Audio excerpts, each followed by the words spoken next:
ជំរាបសួរអ្នកទាំងអស់គ្នានៅក្នុងវីដេអូនេះដែរខ្ញុំចង់បង្ហាញអ្នកទាំងអស់គ្នាអំពី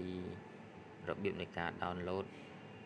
Facebook app និងរបៀបចុះឈ្មោះព្រមទាំងការរកចំណូលពីវាដូច្នេះទី1យើងត្រូវមានទូរស័ព្ទ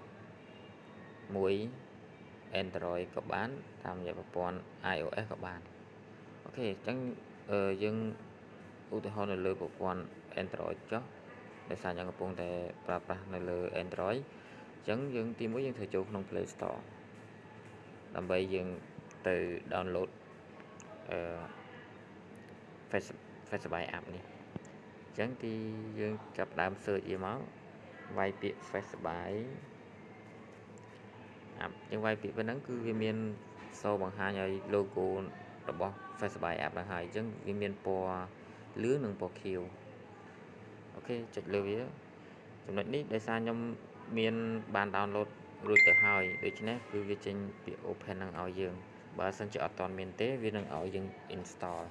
អូខេអញ្ចឹងយើងមានហើយយើងទៅលើ home screen យើងវិញអញ្ចឹងយើងចូលទៅក្នុង Facebook app តែម្ដងអញ្ចឹងពេលដែលអ្នកទាំងអស់គ្នា download ហើយយើងនឹងចេញមកដូចអញ្ចេះហើយកន្លែងនេះបើសិនជាយើងមានធ្លាប់មានaccount រួចហើយយើងគ្រាន់តែចុចលើពាក្យហ្នឹងហើយបំពេញលេខទូរស័ព្ទនិង password ដែលយើងធ្លាប់ដាក់ពីមុនទៅគឺវាអាច login ចូលបានហើយតែដោយឡែកយើងអត់ទាន់មានគឺយើងត្រូវយកពាក្យ new user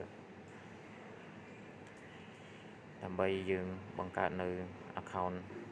របស់យើងផ្ទាល់ដូចនេះសម្រាប់ Facebook មានភាពងាយស្រួលដោយសារយើងចូលភ្លាមគឺយើងអាចមើលលេងគេលេងបានភ្លាមតែម្ដងក៏ប៉ុន្តែនៅពេលដែលយើងចង់រកលុយយើងចាំបាច់ត្រូវតែមាន account ពិតប្រាកដផងយើងមួយអញ្ចឹងរបៀបregister account ថ្មីគឺយើងត្រូវចូលសញ្ញាត្រេក3នៅខាងក្រោមខាងស្ដាំដៃអូខេពេលយើងចុចដូចនេះយើងនឹងឃើញមាន ID នេះអញ្ចឹងយើងត្រូវចុចលើ ID ហ្នឹងដើម្បីយើងបំពេញនៅព័ត៌មានផ្សេងដែល Facebook តម្រូវយើងដាក់អញ្ចឹងយើងចូល setting មកអូខេអញ្ចឹងព័ត៌មានដែលយើងត្រូវបំពេញគឺមានតិចដែរអ្វីដែលសំខាន់គឺ3នេះទេអញ្ចឹង3នេះនិង4 password មួយទៀតអញ្ចឹងផ្សេងទៀតចាំយើងដូរថ្ងៃក្រោយក៏បានដែរអញ្ចឹងទី1កន្លែងនេះយើងដាក់ឈ្មោះរបស់យើងទៅទី2លេខទូរស័ព្ទទី3លេខreferral លេខអ្នកដែលណែនាំអញ្ចឹងខ្ញុំនឹងបញ្យល់ហេតុអីដែលចាំយើងដាក់ត្រូវចាំបាច់ដាក់លេខនេះអូខេអញ្ចឹងយើងទី1យើងដាក់ឈ្មោះយើងសិនមកណា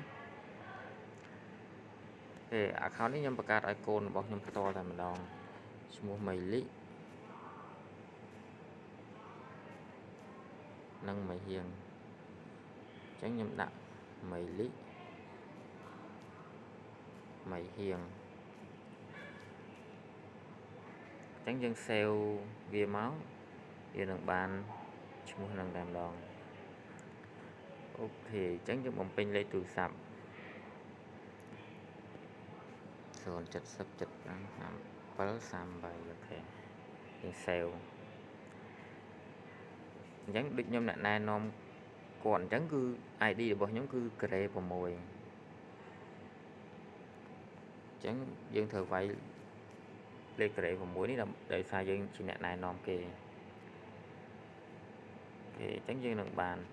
តែបើសិនជាមីលីនិងមីហៀងនេះគាត់ទៅណែនាំមនុស្សផ្សេងគាត់ត្រូវយកលេខផនគាត់នេះទៅវាយបញ្ចូលកន្លែងនេះដើម្បីអ្នកដទៃហ្នឹងគឺស្ថិតនៅក្រោមកូនក្រុមផនគាត់អញ្ចឹងអាលេខនេះនៅពេលដែលខ្ញុំដាក់អញ្ចឹងមីលីមីហៀងនៅពេលដែលគាត់មានបញ្ហាគាត់អាចមកសួរតាក់ទងយើងដើម្បីយើងជួយដោះស្រាយបានដូចជាការភ្លេច password ឬក៏មានចម្ងល់អីផ្សេងបានអូខេអញ្ចឹងខ្ញុំដូរ password ឲ្យគាត់ទៅតែកន្លែងនេះខ្ញុំសុំផុសវីដេអូបន្តិចហើយស្កប់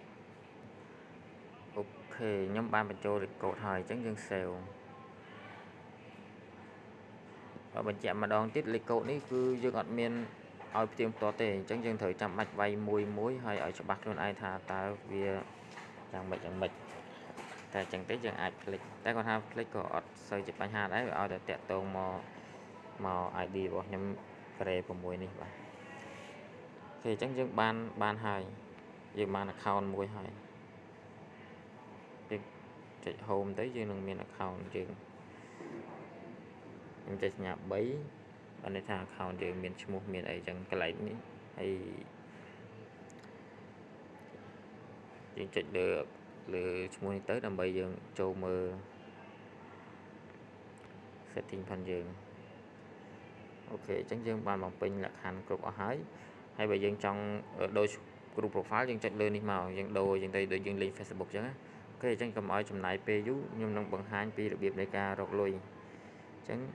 របៀបនៃការរកលុយពី YouTube យើងត្រូវមាន YouTube មួយ YouTube ហ្នឹងយើង copy link ពី YouTube ពេលអញ្ចឹងទី1យើងត្រូវចូល YouTube សិន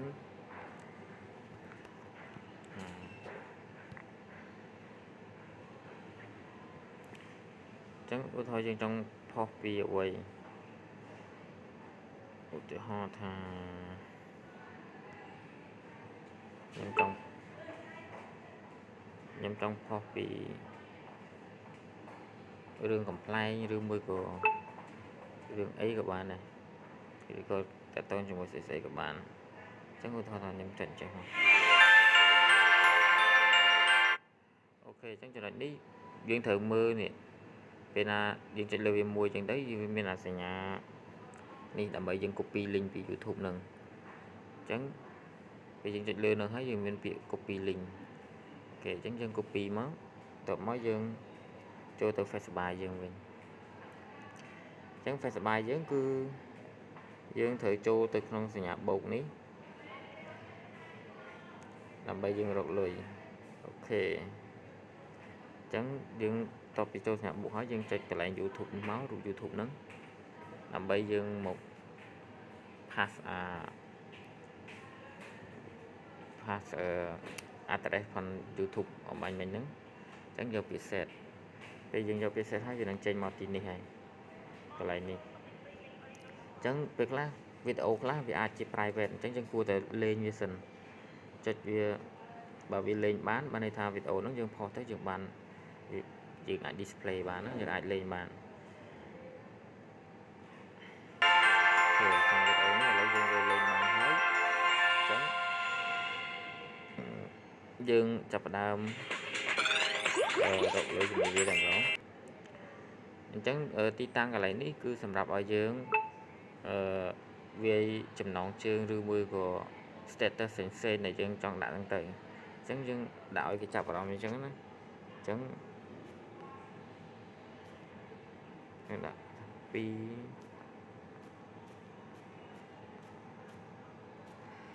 អូខេអញ្ចឹងយើងដាក់តែប៉ុណ្្នឹងតែពិតយើងអាចដាក់អីផ្សេងថែមទៅក៏បានសេចចិត្តយើងអញ្ចឹងអ្វីដែលចំណុចសំខាន់ដើម្បីឲ្យវីដេអូហ្នឹងរកលុយបានគឺយើងត្រូវចូលកន្លែងនេះវាយវាចេញជាពណ៌លឿងចឹងមកបានន័យថាវីដេអូហ្នឹងគឺអាចរកលុយបានហើយអញ្ចឹងយើងចាប់ផ្ដើមផុសអូខេនៅពេលដែលយើងផុសដូចនេះបើសិនជាមានអ្នក view មើលផងយើងច្រើនទៅយើងនឹងរកលុយបានអញ្ចឹងយើងមើលមិនបានដឹងថាយើងអាចរកលុយបានគឺយើងចូលទៅកន្លែងនេះខាងលើនេះចុចលើពាក្យដុល្លារហ្នឹងមកនេះទីតាំងកន្លែងនេះហើយដែលយើងអាចដឹងថាចំនួនថ្ងៃនេះយើងរកបានប្រមាណអីប្រមាណបាទហើយអញ្ចឹងតើតើជាមួយការ withdraw សូមបងប្អូនរកវាឲ្យបានគ្រប់$100សិនទៅខ្ញុំនឹងមានវីដេអូមួយទៀតដើម្បីរបៀបនៃការ withdraw របៀបនៃការដកលុយរបស់យើងអូខេសូមអរគុណច្រើនសូមសំណាងល្អទាំងអស់គ្នា